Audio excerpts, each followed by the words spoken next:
welcome back to the episode of Voices of the Industry with your host here, Mike Pugh. And we got a special guest today for you this week, ladies and gentlemen. We have a dear friend of mine. It's been a while since I've had to sit down with these guys, but I always appreciate when they make the time to come on.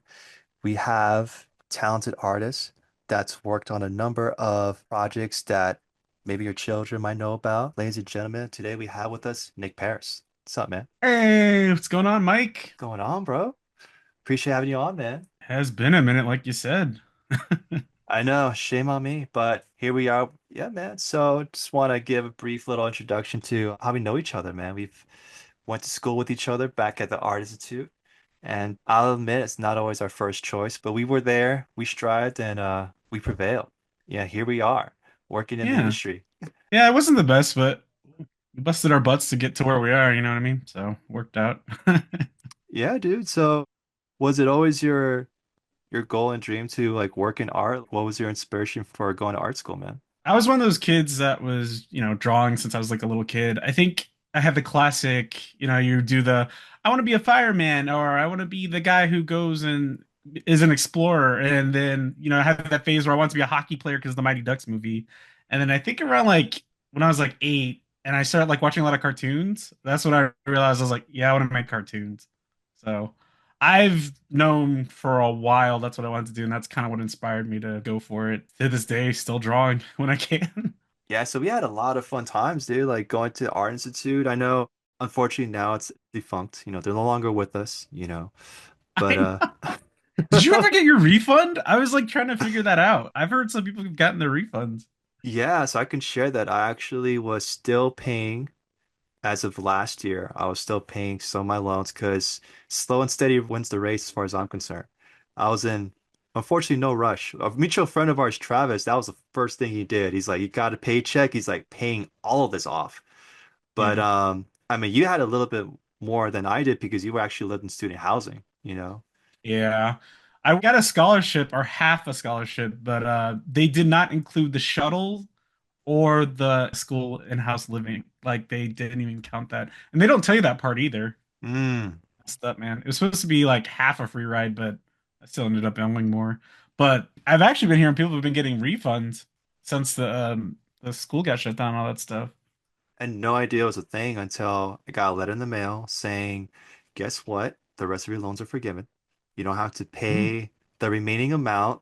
And it came at a good time, because we were in a pinch. We couldn't really afford to keep making those payments, even though they were going down, but still a decent amount. It's still a few zeros behind that number of that I had to owe. But luckily, yeah, I was finally forgiven. And I can't get too much into the lawsuit that occurred, but not Yeah. everyone who graduated got what they wanted out of that degree. But, art school is still a good choice. Just do your research. I know there's a list of ones that I can highly recommend, and I'm sure Nick has heard of a few as well that we've met in the field of other schools that people went to. So don't be deterred. Art Yeah. school, No, not at all. yeah, art school definitely helps you develop the skills and build that portfolio you need to find work when you first get out there. Yeah, man. Speaking of, dude. Should we take a trip back to Mary Lane? Back when we were a young Nick and Mike, back in school almost over, what, 20 years ago? We old now. Oh, yeah, we got white hairs. At least I do in my beard right now. Oh And yeah, I got them in my beard. I'm starting to get those like salt and pepper sideburns, but I actually want those, dude. So I could look like Dr. Reed, get like Mr. Fantastic or something. I actually get want them.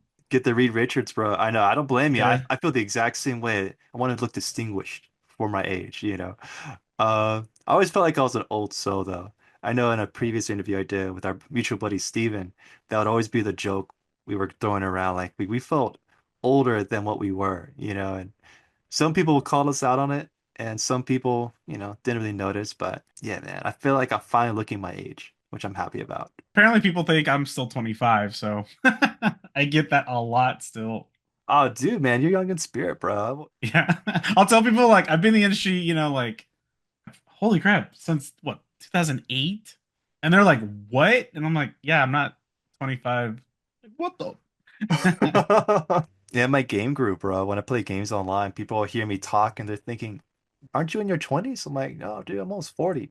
And they're like, there's no way, you know? Yeah. What we do playing with guys half your age? I'm like, that fair question.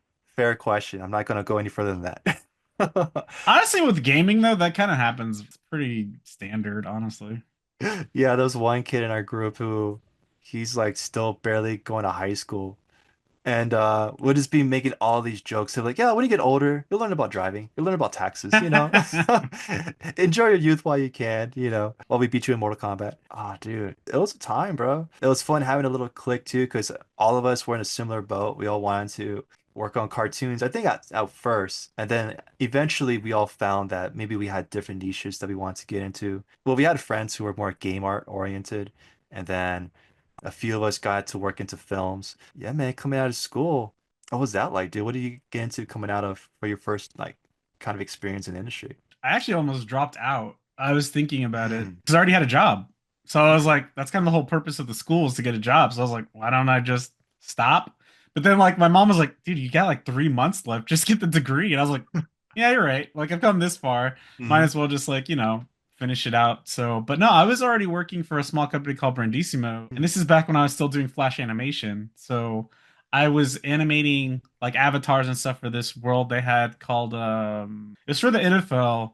I think it was NFL Play Zone or something, but it was like through Brandissimo. And if you remember our mutual friend Mark Aguilar, he Hmm. actually helped me get the gig.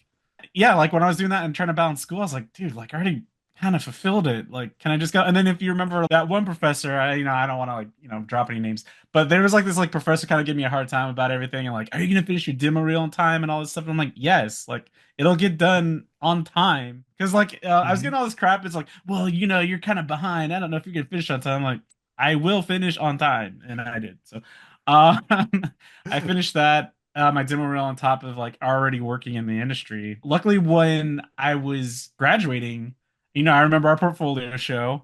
I think the biggest client person I remember talking to me was someone from Mattel. Oh wow. Yeah, I was like, oh, this is cool. And they're like, yeah, we really like your Flash animation stuff. And so he was kind of checking it out, and I was like, oh, that's pretty cool. After like that, like I didn't hear from them for a while. And then yeah, since I was already working, because I know like a lot of students when they're about to graduate, the Hmm. walls are coming down Mm. and like there's no more protection. Like you're gonna have to get a job. But luckily I kind of like, lucked out and scored one already before leaving. So I was at Brandissimo for a while after graduating. I thought this job was at Nickelodeon. I got like a Mm. job offer when I was at Brandissimo after being there for a few months. Hmm. And it was like, hey, we're doing this show for Nickelodeon called Brain Surge. And I was like, oh, snap, I'm already going to get to work at Nickelodeon. And then like I accepted the job and all that stuff. Hmm. Day one, I'm driving to like a Hollywood soundstage. I'm like, this isn't Nickelodeon. Apparently, it was a show for Nickelodeon, but it wasn't at Nickelodeon to be made. We were making little animated game shows or like Hmm. little games for the kids to answer while the animation would go on. And you can Oh. still find clips of that show on YouTube. Don't think you can find it on air, but if you look up Brain Surge on YouTube, you can find it. Luckily, after that, then Mattel hit me up after like a year of being on that gig because that's the thing is like once the show ends or the season ends, your job's done. You got to find a new one. So luckily, Mm. it panned out. Mattel actually did come back and hired me there, and I was there for a couple of years working on Barbie stuff. So if you see me drawing a mean dress or anything fashionable, that's why Mm. I was working on fashion stuff for like 2 years. Oh man, that's where you get your fashion sense from. Now I understand, Nick. Now it makes all clear. No, not what I wear, just what I draw. Dude, no, I still wear a That's- graphic tee and jeans. Sometimes people are like, you should dress a little more mature. I'm like, get my graphic tee. Yeah, dude, that's why I came on to chat with you, bro. I brought my graphic tee, I got my raccoon rocket shirt, Had a Yeah, I'm rocking Mario. You can see Bowser. nice. Nah, I'm just chilling, dude. I mean, that's the cool thing about like working in the art field is you don't really need to wear suits. Although Hmm. when I was working at Mattel, I actually did have to wear a polo shirt and jeans. Ugh, it sucked. Oh wow. But yeah, there was actually a dress code because we were in the corporate building with like the high execs and Oh. stuff. Oh Yeah, I wow. remember when I first started there, I was wearing like hoodies, graphic tees, and jeans, and like I kept Hmm. getting the weirdest looks in the elevator. Like all these people in suits were just looking at me, and then we even had a meeting, and it was like, "Hey, just so you know, there is a dress code." And I'm doing that thing because I'm the newest guy starting, and I'm like looking around. Hmm. Everyone's in a button-up shirt except for me in a hoodie, and I'm like, "Are you talking about me?" And she's like, "No, no, no, no, no." I'm like, no, you're talking about me. And it's like, I wasn't mad. I was just like, oh no, I get it. Like, I just didn't know. So then I had to like go buy a bunch of collared polo shirts and Mm, khakis and all that stuff. And I'm one of those people too, like, like a lot of guys will be like, I hate that feeling of collars on my neck. I don't mind it every now and then, but like mm. every day. And then I gotta like make sure they're like not wrinkly and all this stuff. It was just a thing. Oh wow. Yeah, that's so foreign hearing about that because every job I work at, it's like, what dress code? As long as you Exactly. are wearing Yeah. clothes, that's all we care about. Yeah, exactly. Please put on pants or shorts or something. Yeah, Maybe people. don't show your toes. That's really about it. Yeah, straight up. No, that's cool, man. You had a gig coming straight out of school, but you did end up doing like a lot of storyboarding, right? So is that kind of where you felt like that was your niche that you wanted to keep going with? Well, so when I first was going to school and wanted to get into the field, I wanted to be an animator. That was what Mm, I wanted to do. So mm, Brandissima was doing animation. It was all in Flash, by the way. This is before Toon Boom. So mm, like everything was done in Flash. So like I was doing Flash animation for Brandissimo. I was doing like design and Flash animation for Mattel. After that, I was, Flash animation for Brain Surge. And then like I kept doing animation for a while up until like 2013, mm, where I basically was like, I discovered storyboarding because as an animator, we animate from the storyboards. And I mm, think I just had this day, like when I was animating one day, I was like, I want to be the storyteller. So mm, that's where I kind of want to switch to storyboarding. And this was, yeah, like 2013. So what ended up happening is I was still working at this company called Cosmic Toast. And I got a test for the very first season of Teen Titans Go. My friend helped me get a test for it, mm, and I took the test and then I failed. And I always tell people this because like you kind of need to know like not everything's gonna be smooth sailing. I failed the test, didn't get the job, and then that's when I was like, you know what? I probably actually need to learn storyboarding properly. And then also, I like telling people this part whenever you take a test, definitely ask questions. I kind of did the thing where I was like, it wasn't even an ego thing. It was just more of like, I want to earn this by myself. I don't need to ask questions. I got this. I basically drew the Teen Titans characters on model, and they hate that mm, because it looks stiff. mm, But I was like, no, no, this is what they want. Like it looks just like it. My friend was like, they didn't like your test. Like one person straight up said they hate your style. And I was like, oh, and it wasn't my style. That's the thing. I was drawing them on model. So like it mm, wasn't actually my cartooniness. It was like stiff. And so mm, I remember my friend was just like, you should have asked me before you turned it in or like ask questions if you had questions. mm, So I always tell people, students or anyone who gets a test, like, don't be afraid to communicate with the person who helps you get a test. Because mm, trust me, they know the show and it'll help you take the test. So don't be afraid. I think a lot of people get this, like, because I did the same mistake.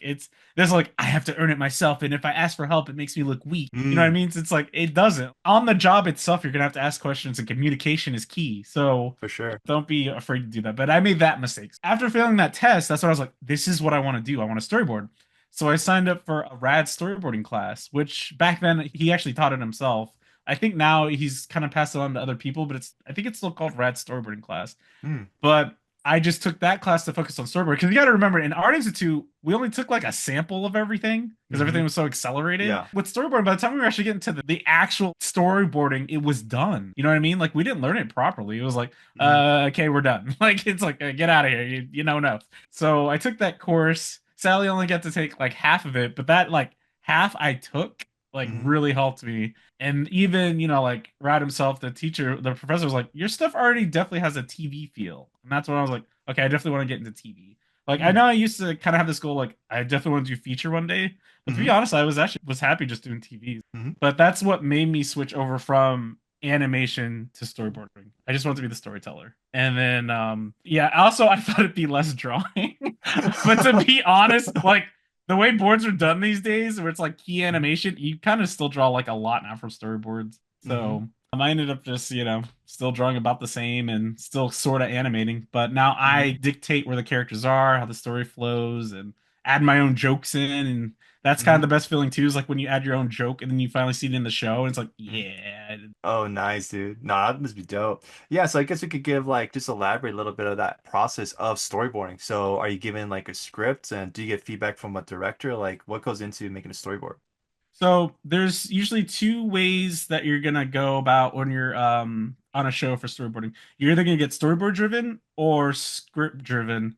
When it's script driven, then it's kind of like, as is explained, you get the script and then it's Mm, your job to basically translate that and make it into the cartoon show. So I'll stick with just to talk about like scripted. So usually, like I said, with scripted, you'll have a kickoff, you'll get the script, you'll do a table read, you'll have the writers, director, sometimes an exec.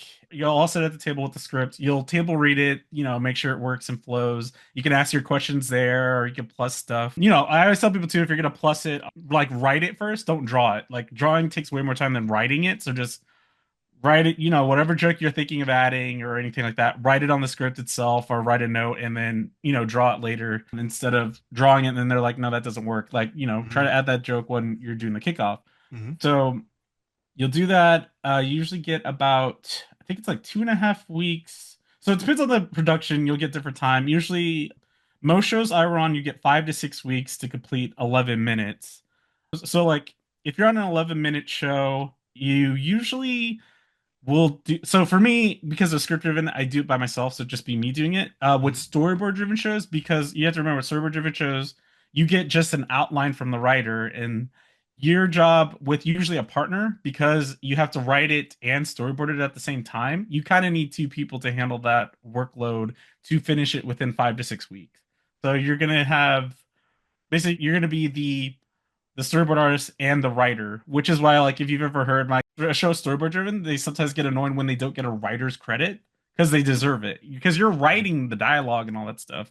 Hmm. Most shows I think I've seen they give them the writing credit. So like if you ever see a cartoon that's only 11 minutes, but you see like a bunch of people wrote it, that's why because it's storyboard driven. Wow. So like they'll actually give them the writer of credit and the storyboard artist credit instead of just one. That's kind of the Hmm. frustrating thing. It was like you're on a storyboarding show, you also do the writing, but you only get credit as a board artist. It's like, dude, like I did all the writing too. Like, because you get the outline from point A to point B. So it'll be like the Hmm. characters start here, and then the ending is like they finally get the trophy. So you're filling in all that stuff, and you have to actually know the characters enough to write the dialogue and storyboard it. So storyboarding is Hmm. pretty tough. But like I said, you get a partner with that. And then also, let's see, if you have, so if it's 11s, it's usually you by yourself if it's script driven. If it's a 22, I believe if it's like action comedy or whatever, I think you get like three people on one episode just Hmm. because action takes so much drawing.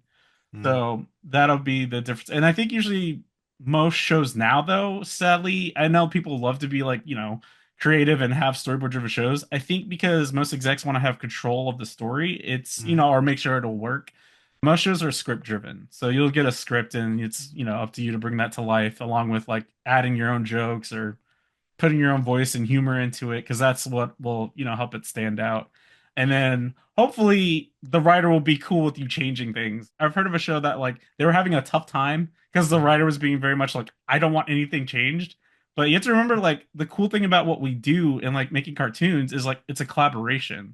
So making a script and then having someone storyboard it and add their humor, which could make it funnier, is what's kind of cool about the whole thing. But if you cut that off and you're like, no, like my writing is like, don't change it, then sometimes, it doesn't come out the best it can be. So Hmm. eventually, like the cool thing is that writer realized that was what was happening and like is like, you know what, I need to just like let go and letting people just like, bring their own humor and made it funnier. So that's kind of the thing. So like anyone who's like a writer or like, you're making your own thing, you work with a team, Hmm. just be open to like collaborating. It's a collaboration. And honestly, I feel like when anyone gets to put in their input and it sticks, like that's just good morale. You know what I mean? Like you don't want to be on something, it's like, I got this idea and it's kind of like, nah, I already wrote it. Like, you know what I mean? That would suck. What am I here Hmm. for? So yeah, sometimes people might get a little like, this is my thing, and the ego might get too big. Like, you realize it's a team thing. Unless you're doing everything by yourself, then, there you go. You're not competing with anyone. Or Hmm. you don't have to collaborate. It's your project, so you can do whatever you want with it. Now, I think that's what's dope when we start working is like you learn how much it is like a collaborative process and you learn to really love the team dynamic. I mean, like for people who've been following the channel, they see like, so many people I'm bringing around and who are collaborating with the people I worked with. We love that team atmosphere, and it's just being around each other is so much fun. I get to vibe off of each other, and you find people that voices like yours, and you can really bounce off each other. That's dope to be open to that collaboration and that kind of workflow. I feel like you get the best product. And let's say they're working on their own like indie project. They'll Hmm. usually talk to people they trust to get feedback. Yeah. Yeah, because sometimes you don't realize something's not working because you're so much in your own head. It's like, wait, Hmm. that doesn't make sense at all.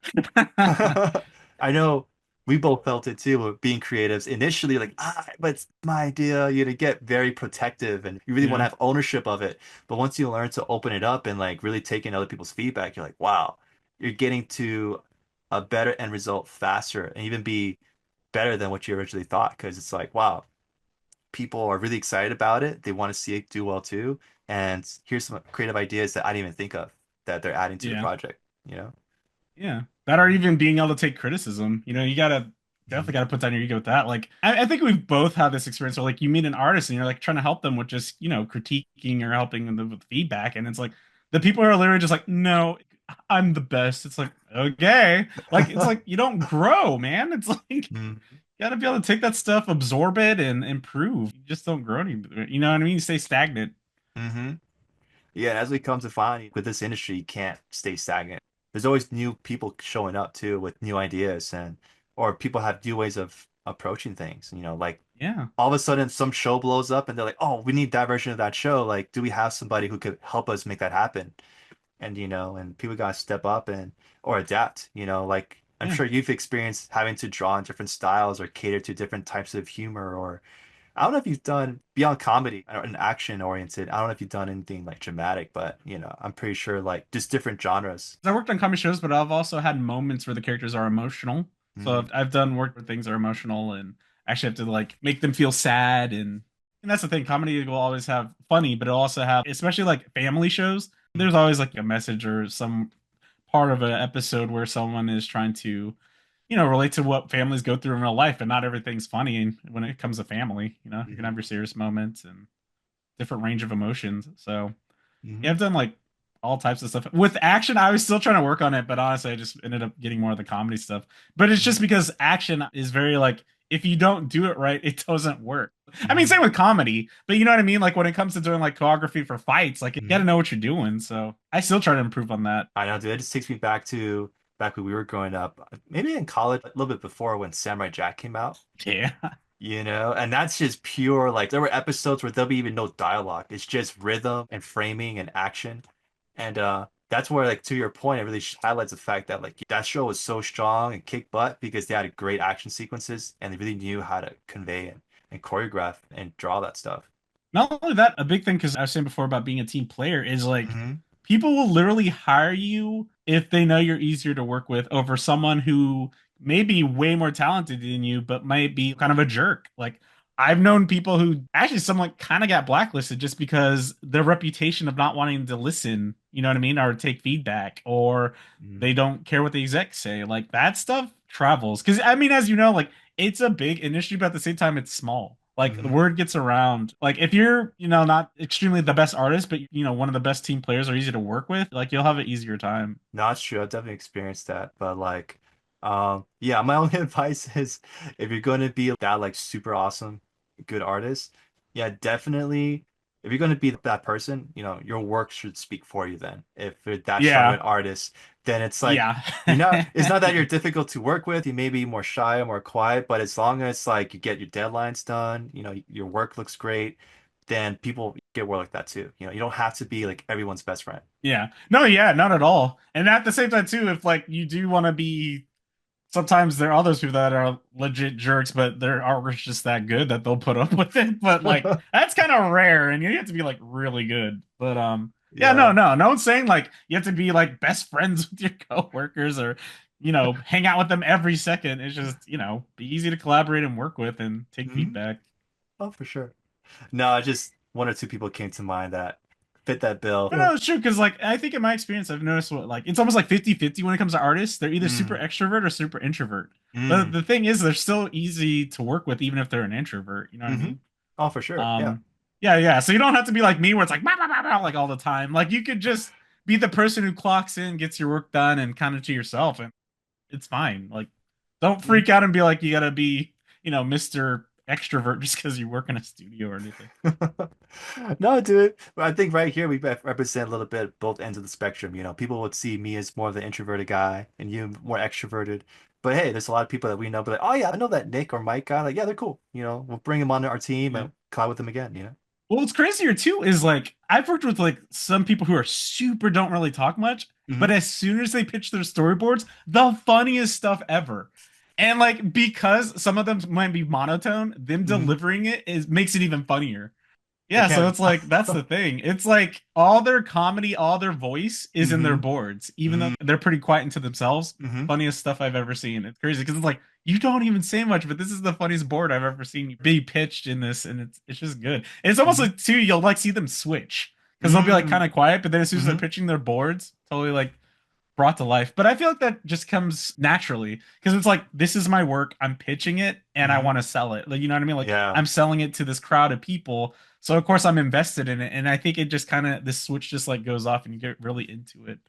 No matter how like shy you might think you are, you just like just go for it. I did tell a friend Mhm. that who did her very first board and she's like, I'm really nervous about pitching. And I'm like, here's what's gonna happen. You're gonna be nervous at first, but once you start reading like your own dialogue and really getting into it, you'll kind of zone out. I was telling her like it's gonna be like that scene from like Speed Racer where you see the finish line because you're like you get so into it, and after she was done pitching, she was like, "You were absolutely right." Like I just like really got into it, and like when I was done, everyone started clapping, and it was good. I was like, "I told you, it's like it's your work. You spent so much time on it. You're Mhm. passionate about it. So like when you pitch it, you just kind of zone in on it, and you're just like, and this is what happens, and this is what happened. And also, as soon as you hear someone else laugh at what you're pitching, it's Mhm. like gold. You get really into it.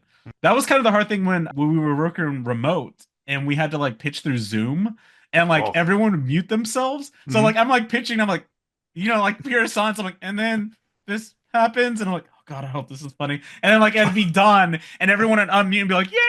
Yeah, I'm like, oh thank God. Because like there was like it's like I'm pitching to silence. I'm like, okay, and then this happened.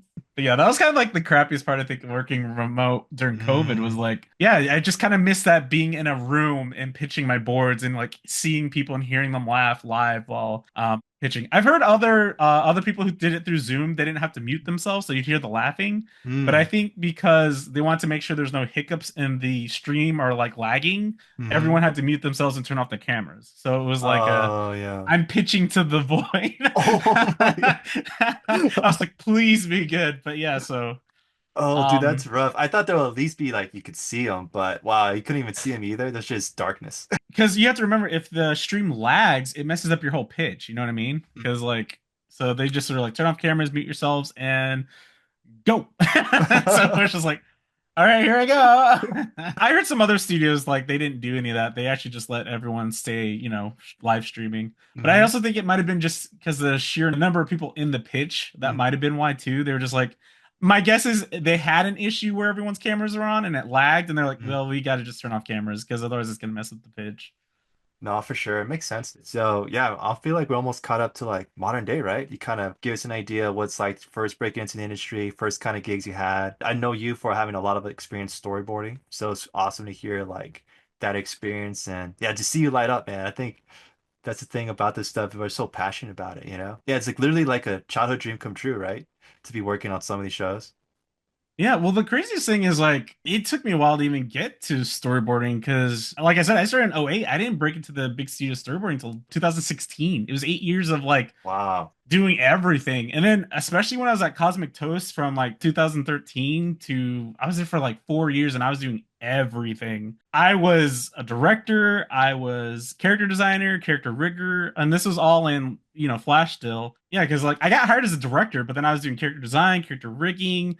The storyboard artist who got hired wasn't doing it. So actually that's when I first touched storyboarding was because the guy they hired just the web show I was working on called To Movies, which is still on YouTube if you look it up. He basically like wasn't keeping up. So they're like, yeah, Nick, can you handle it? And I'm like, I think that's when I first touched storyboard. I was like, oh my God, I like this. But it's crazy. Like I was literally doing 6 jobs there and not getting paid right for one. So like it was crazy, yeah, because I was doing that. I was IT because the IT guy quit. Here's the thing, though. The cool thing about having to do all those jobs was, let's say that someone was like, Nick, I need you to make a whole animation. I could. Because Hmm. you remember, we got that training too with post production in AI, even though it was like, just a sample. That was enough to know how to edit our own stuff. So that paid off. And then working this job where I had like literally all the jobs in pre-production, even like production person like doing Excel sheets and stuff. It was like I can make a whole show by myself, and that's when I learned like I don't want to make a whole show by myself. Like it's like so much work. I've already determined like if I'm going to do my own personal project, I'd rather do a comic. You know what I mean? At least it'll Hmm. get done. But Hmm. animation's like so much work, or an animatic. I could do an animatic by myself, and that'd be fine. Hmm. But yeah, anything. a whole animated short, yeah, I would definitely need a team. So, Mm-hmm. but that's the thing, like that's kind of cool too, is when I switched from doing six jobs to just one, I constantly am always thinking of the next person in the production line to make sure either like my files organized enough or Mm-hmm. my drawings clear enough so the character designer, the background designer, and all that can know how to translate that from my boards. So that's kind of the like one thing is like I mentally always think of the next person in the pipeline where Mm-hmm. most people would just be like, oh, storyboards. Like I actually think about everybody. Sometimes it slows me down because I draw my boards kind of clean, but it's like Mm-hmm. if I got to pull extra hours and make sure it's clean for the team and it helps them out, then Mm-hmm. I don't know. I just naturally still do that actually at Funko. They've been telling me like I don't need to draw as much, but I'm like, I don't know. I'm just thinking of the next person in the production.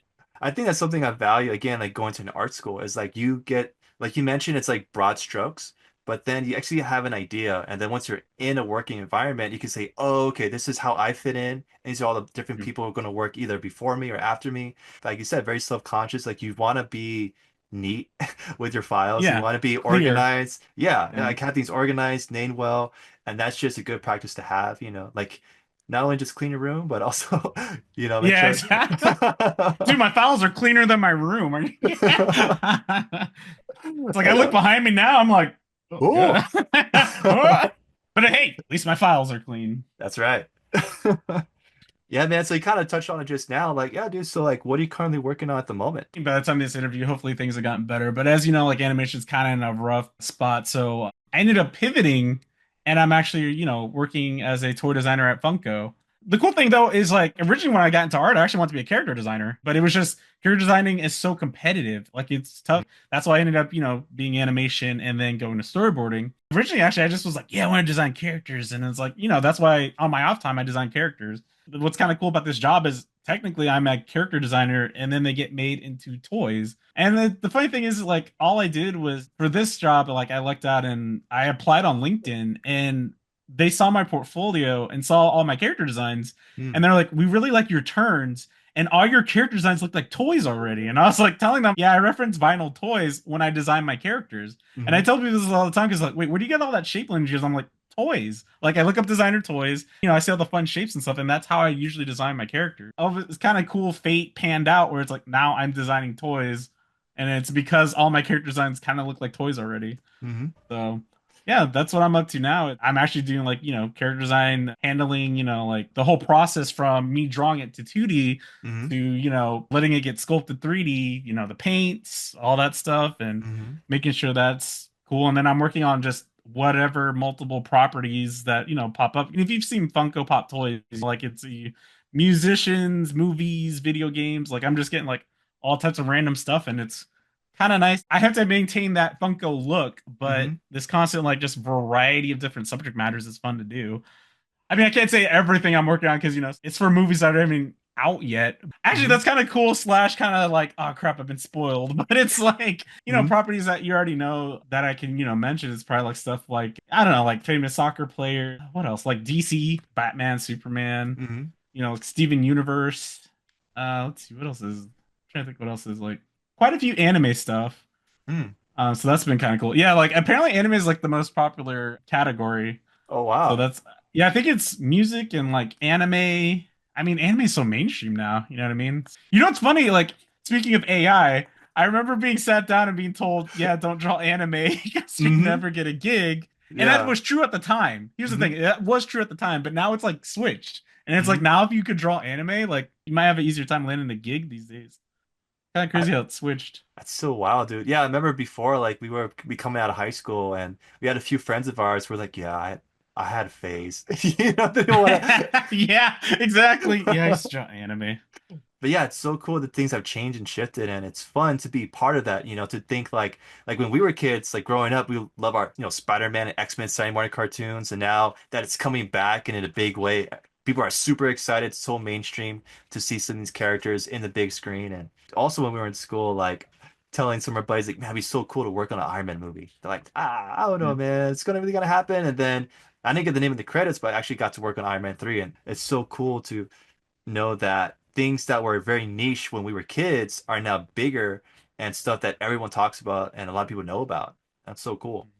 Yeah, nah, it's swoosh. Here's the thing. At the same time, too, it did pay off. I'm just gonna name drop him because I actually thanked him for this like years after we graduated because it kind of meant a lot to me and it helped me get to where I am today. But Hmm. if you remember our Professor Hayes, he's actually the one who sat me down. He's like, "Look, Nick, your anime stuff looks good, but you're gonna have a time finding work." And I just remember after he told me that, I was like, "Okay, okay." And I immediately like kind of stopped doing that and then started referencing other artists. I Hmm. remember the very first artist I started referencing was Sean Galloway. Hmm. And like if you find my old art on DeviantArt, you can see it because like everyone had like chicken legs and like like the thin chicken legs, but like had this like swoopy shape language. So I think I was like referencing like Sean Galloway, Steven Silver, and like really Hmm. just trying to find my own style. And then as I started getting on shows, that's when like my style really started popping. So like I have my style, but then once I got onto shows where I had to storyboard and sort of match the style, like like Teen Titans Go, then to Trolls, the beat goes on. I think Trolls hit a lot, like really got my style really going too, because one of the directors worked on Chowder, and I love Chowder, and I like seeing his shorthand, and I was like, oh my god, I love all these round shapes. So Hmm. like I started drawing more like that, or like the round teeth, the big eyes, all that stuff. And Hmm. then I remember if you see my online comics now, that shape language came from a friend who drew me at work. And he gave me that like square chin that you see on my comics now. I'm like, Hmm. oh, I love that shape. So like if you go back before that, I always had a potato head. But Hmm. if you see it now, I have like the square jaw with like the round teeth and all that kind of stuff. But like Hmm. it's kind of crazy. Each show I storyboarded on linked to basically my style now. So Hmm. I always tell people this too when they're trying to find their own style. Kind of just take different things, different styles you like, different aspects. Like let's say you like the eye shape of one style, the body shape language of another, and like Frankenstein them together. And then, kind of find a way to like just kind of like mold and make it your own. I Hmm. mean, because if you think about it, everyone has their own style, is will always be referenced by something else or inspired by another artist. One guy, I swear to God, his art was not very good, but whatever. I don't even remember his name. But anyone who says they don't need reference, do not listen to them. That is dumb. Hmm. Like, you need True. reference, you need inspiration. It just helps you grow as an artist. I always tell people this too. Don't be afraid to like trace art to understand it a little bit. Hmm. Just don't post and say like I drew it. Do it for your own studies. You know what I mean? Hmm. Like not everything you do has to be posted to be like I did this. It's like, but if you're trying to find your own style, that's kind of what it is. It's like finding different things you like and Frankensteining together. Because even when I don't necessarily draw anime as much anymore, but let's say like I draw humans or something. Hmm. Sometimes people will be like, it seems kind of anime. It's like, yeah, because I used to draw that and it's still in there. You know what I Hmm. mean? So Hmm. I just tell people that like if they're trying to find their style, like that's what you kind of do is you're kind of doing that. Hmm. But like I said, it's kind of crazy thinking about if I was never told to just kind of like stop drawing anime, do something else, I wouldn't have the style I have today. Like I'd Hmm. still be like, no, screw you, I'm drawing anime. I don't know where I'd be to be honest, because there wasn't a lot of shows hiring anime style back then. It was just like Avatar, and you had to be really good for that. So, Hmm. um, back then, yeah, it was all cartoony. So that's how I got to where I am. Is everything I worked on was cartoony. We've just said now it's kind of shifted, but yeah, no, I'm glad it worked out. It panned out. So Yeah. like I said, think back on that moment every now and then. I'm like, man, it's kind of crazy how like this, that one like professor telling you something and it just shapes Hmm. your trajectory of your career. So Yeah, Hayes was dope, dude, because all of our friends, Travis and a few of our other friends who work in a 2D space now, they took that advice. Like they got told the same thing. It's like you're a great artist, but don't pigeonhole yourself to imitating mm. this one style. Be open to looking at other artists. And yeah, dude, Sean Galloway, Spectacular Spider-Man, arguably one of the best animated Spider-Man Oh, cartoons. it was the best. There you Besides the go. 90s, it was the best. There you go. There you go. And you mentioned like Steven Silver, that was like Danny Phantom, right? That was his stuff back in the day. Kim Possible, Danny Phantom. Mhm. Yeah. So those are guys that we were looking up to when we were in school. So yeah, that's why you looked at them and they're like, especially Sean Galloway, he was an up and coming concept artist, and all of a sudden he was picked to be like the main designer for that one Spider-Man cartoon, which should have kept going. Yeah, the Yeah. Disney merger happened. They had to cancel the show. Should have kept Oh, going. yeah. Should have kept going. You brought back X-Men 97. I know people want Spider-Man 98. I know you and I, we personally want a continuation of Spectacular Spider-Man. Yes. Yes, please. Bring it back. Bring it back, man. Bring it back. Sony, please. Let them have it and bring it back. Dope, man. Yeah, we caught up to where you are now. So I guess the last bit would be to kind of shout out, just to kind of let people know you do have your booth at different conventions. You've been at, I think it was CTN, and what's that? And Lightbox. Yeah, just if you want to plug your handles so people could check out your work and show up to one of those events, or you've got another event coming up. I'm actually not tabling this year. As you know, I got two books. Just so people know, I will probably announce this at some point on social media. My third one to conclude the trilogy is going to be Let's Learn Some Character Design. But I actually kind of want to take this year and really focus on it. The pitch one I did last year, I got it done, but it was like kind of rushed a little bit just because Lightbox was coming up. So I got it done for that. Hmm. Since I'm not eligible to table this year, I was like, why not take out the year and really focus on this third book while doing other projects I have because here's the thing, there's so many character design books. So I need to actually Mm. do research and figure out how mine can be different. Not Hmm. only that, when I design characters, I actually don't use a lot of terms. Like, you know what I mean? Like if I was teaching character design, I'd be like, make it cool. I do kind of like the this feels good or instinctively designed characters. I kind of need Hmm. to figure out a way how I can explain that in a book educational format so it helps, Mm. people design their own stuff. Otherwise, it's gonna be a very short book like draw. Hardcover. It's like, wow, this guy did a one-page hardcover. But no, no. So like, I actually want to take time, do some research, look at some other pre-existing books, Hmm. see what I could do different. Maybe include more like character design exercises. So that's kind of what I do this year. I'm like working on a graphic novel for a client. I'm not doing the writing. I'm doing just the illustration. I do have this thing where I kind of want to make my own toy this year. So I've already Mm. talked to like a Chinese factory and they're like, yeah, here's the rates and here's what you need. So at some Mm. point, I'll probably do some sketches of toy designs and see what people are interested in and then try to make a Mm. Kickstarter to get it funded. I feel like that'd probably be the best way. That way it's Hmm. funded and they're already sold. You know what I mean? Like, so For that's kind of my sure. idea is to maybe like do a toy on Kickstarter. Maybe with one stretch goal is I do a comic of that character. I have not figured out which one. Okay, so like I have you here and you've seen a lot of my designs. It's Uh-huh. kind of funny. I'm always like, which character should I do? And I swear, like, you see my characters, which one would intrigue you the most? I feel like a lot of people always say the same one, but if you have any off the top of your head. Oh man, I'm blanking on their names. Horrible on my part. No, it's fine, it's fine. I do love these orange with the number on its There you go. Smiles, right? smiles, Yeah. but Yeah. you know me, man. Back in the day, I was all about Linkin Park, so I like the little edgy, little rock and roll elements. So the other character that he always pair him up with, I dig her a lot. Moxie. Yeah, I think Mm. she would be awesome. I know you did like a few recent like updated designs, like, oh, should I change it up a little bit here and there? You always post that like up to the community, like, hey, I'm thinking about changing things up, or just some Yeah. ideas that you come up with. And to see like, and sometimes it always comes back to like, well, what you had was pretty strong, or Yeah, exactly. initially, Yeah. Yeah, I thought of bringing back actually Sweet and Sour. So the only reason I stopped working on Sweet and Sour is because I pitched it to Cartoon Network and Nickelodeon, and they Hmm. were just said no. So I was like constantly coming up with new ideas. But that idea Hmm. is probably the most I put the most like effort and like writing into. Hmm. And I was like, I'm sitting here thinking, I'm like, why did I stop working on it? I was like, oh, because they said no. It's like, wait, why don't I just make it then? You know what I mean? Like it's like, why don't I just do it? So Yeah. I'm kind of in between kind of just doing sweet and sour because it does have that once again like sweet hyper character and that punk rock character.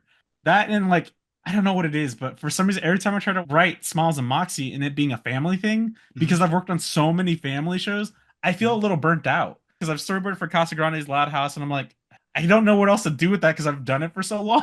Hmm. It's like, why don't I do something that's kind of a little different? So that's kind of why I haven't made up my mind yet. That's kind of what I want to do though, is try to actually pick an idea this year and stick to it. Try to make a toy, get that off my bucket list. And then, you were saying earlier about my handle. Honestly, because of the spelling of my name, it's on screen right now.